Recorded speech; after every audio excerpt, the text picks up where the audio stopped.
Olá, pessoal! Bem-vindos a mais um vídeo do canal Redescobrindo o Caminho, onde aprendemos a Bíblia com olhar judaico-messiânico.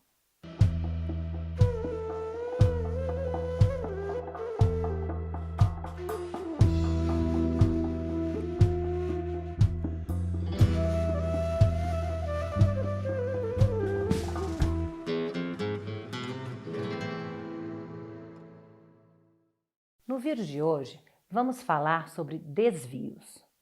O grande problema dos desvios é que, no princípio, eles podem parecer pequenos e insignificantes, mas com o tempo se tornam imensos e cruciais. Alguns pensam que é melhor não focar nos erros, porque o que realmente importa é o amor. Entretanto, em questões espirituais, cada detalhe importa. E como se diz popularmente, o diabo mora nos detalhes. A maioria das pessoas religiosas conhece ou já participou daquilo que hoje é conhecido como Santa Ceia, ou comunhão, ou Eucaristia. Nas igrejas católicas, todos os domingos os fiéis recebem um pão pequeno, redondinho, chamado hóstia. Nas igrejas evangélicas também existe uma celebração similar, onde o pão é repartido entre os fiéis. Seria a Santa Ceia. Os participantes desses momentos rituais o fazem com espírito de contrição e respeito, sem imaginar que o que estão encenando é um desvio. O texto bíblico normalmente lido nessas ocasiões é: porque eu recebi do Senhor o que também vos entreguei, que o Senhor Jesus, na noite em que foi traído, tomou o pão e, tendo dado graças, o partiu e disse: esse é o meu corpo, que é dado por vós. Fazei isso em memória de mim.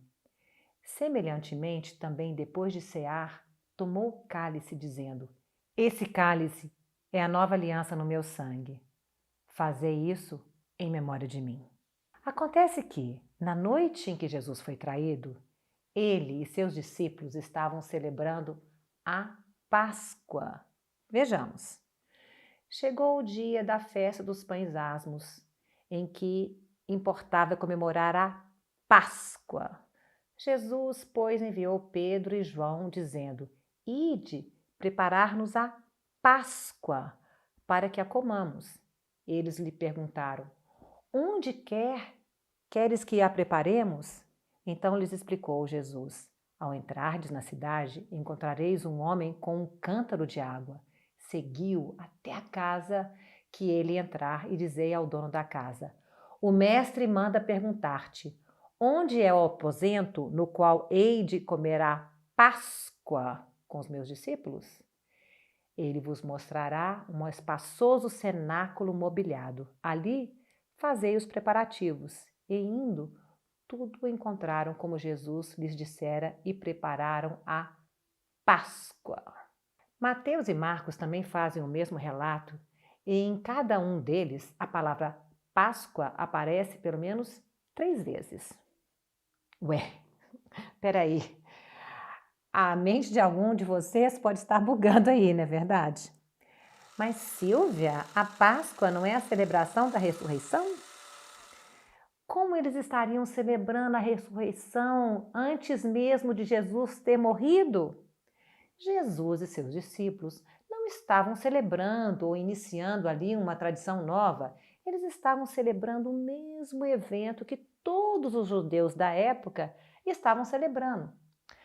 Através daquela refeição memorial prescrita na Torá, eles estavam se lembrando da saída do Egito após os judeus terem comido o cordeiro e colocado o sangue dele na porta de suas casas.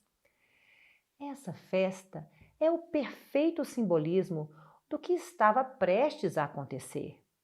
Assim como o cordeiro foi morto no lugar dos primogênitos lá atrás, no Êxodo, da mesma forma, Jesus iria morrer em nosso lugar. Daí vem aquela frase: Cordeiro de Deus que tira o pecado do mundo. A natureza memorial da refeição que Jesus estava fazendo, inclusive, se reflete na sua frase: "Fazei isso em memória de mim". Ou seja, Jesus estava relacionando o sangue do cordeiro que foi morto no Egito com o seu próprio sangue que haveria de ser derramado. Agora, voltando a falar sobre desvios, a partir do momento em que uma pessoa não entende que Jesus estava celebrando a Páscoa, mas sim instituindo uma nova tradição, isso já é um desvio da realidade. Durante aquela refeição pascal, ninguém imaginou que estaria comendo um pedaço do corpo de Jesus, até porque isso seria uma forma de canibalismo. Mas como um abismo chama outro abismo, além de retirar todo o significado judaico daquilo que Jesus estava celebrando, essa ideia meio canibal deu origem à teologia da transubstanciação, ou seja, a ideia de que a substância do pão, trigo, e água foi convertida à substância do corpo de Cristo. Essa teologia, inclusive, prescreve que as hóstias devem ser preservadas em um sacrário para que possam ser adoradas. Interessante é que a palavra hóstia, que vem do latim, significa vítima. Ora, as maiores vítimas dessas teologias desvirtuadas foram os judeus. Durante a Idade Média, os judeus foram acusados do crime de profanação de hóstias. Essas acusações, muitas vezes apoiadas apenas pelo testemunho do acusador, foram pretexto para massacres e expulsões. Alegaram de que os judeus teriam roubado tais hóstias e que eles estavam usando-as para reencenar a crucificação de Jesus. Supostamente, eles esfaqueavam e queimavam essas hóstias. A partir do momento em que alguém acredita que a hóstia é o próprio corpo de Cristo, isso passa a ser visto como algo criminoso. Existem obras de pintores famosos mostrando os judeus malvados cortando ou cozinhando as hóstias, de onde saía sangue. Tanto sangue que jorrava para fora da casa dos judeus e por isso eles eram pegos praticando essa abominação. Na ausência de provas, a tortura era o método usado para as confissões. Muitos judeus, depois das torturas, confessaram seus crimes e por isso foram condenados à fogueira. Algumas vezes o castigo era aplicado não apenas no infrator, mas também a todos os outros judeus da comunidade.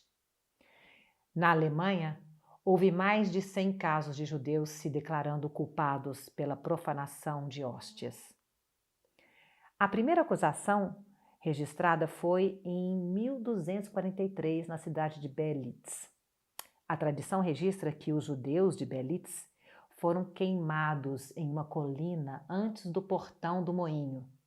Esse portão se chamou de Judenberg, ou seja, Montanha dos Judeus, até 1945. Em 1337, em Deggendorf, Alemanha, mais judeus foram mortos sob a acusação de que haveriam profanado hóstias. Na época, iniciou-se uma lenda sobre os milagres que aconteceriam após a punição dos judeus. E até mesmo o Duque Henrique XIV escreveu um documento perdoando os cidadãos dessa cidade e poupando-os de qualquer tipo de punição por matarem os judeus.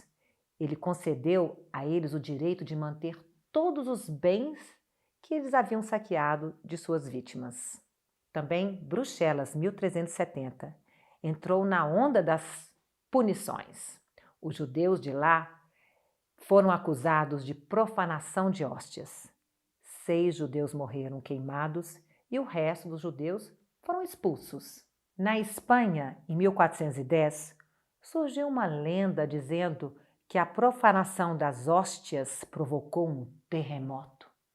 Como punição, os principais judeus da cidade foram executados e a sinagoga local foi tomada e rededicada como um convento e como uma igreja de Corpus Christi. Assim, durante muito tempo, acusações semelhantes espalhadas por toda a Europa resultaram em castigos macabros aos judeus. Concluímos que os pequenos desvios, os pequenos enganos podem gerar grandes atrocidades. A teologia da transubstanciação perdura. As igrejas, em suas celebrações dominicais, ainda oferecem aos seus fiéis a oportunidade de participarem de rituais que nunca existiram na Bíblia, celebrações que nenhum dos discípulos jamais participou. Após essa breve exposição, fica difícil enxergar da mesma maneira certas práticas. Aqueles que imaginavam que se preocupar com detalhes é algo pequeno, agora podem melhor avaliar a importância de se estudar a Bíblia e a história com precisão. Quero deixar bem claro que o vídeo de hoje não tem o intuito de ofender nem culpabilizar aqueles que participaram dessas celebrações com coração puro, desconhecendo completamente o contexto histórico em que essas práticas foram estabelecidas. O intuito desse vídeo é ajudar a todos a terem muito zelo e atenção ao interpretar a palavra de Deus, pois um desvio que inicialmente pode parecer pequeno pode ter graves consequências. Esse vídeo te surpreendeu? Está gostando de aprender mais sobre a história? Se inscreva no nosso canal, deixe seu comentário aqui e fique ligado para os próximos vídeos, porque ainda tem muita coisa para se aprender. Lehi Traot.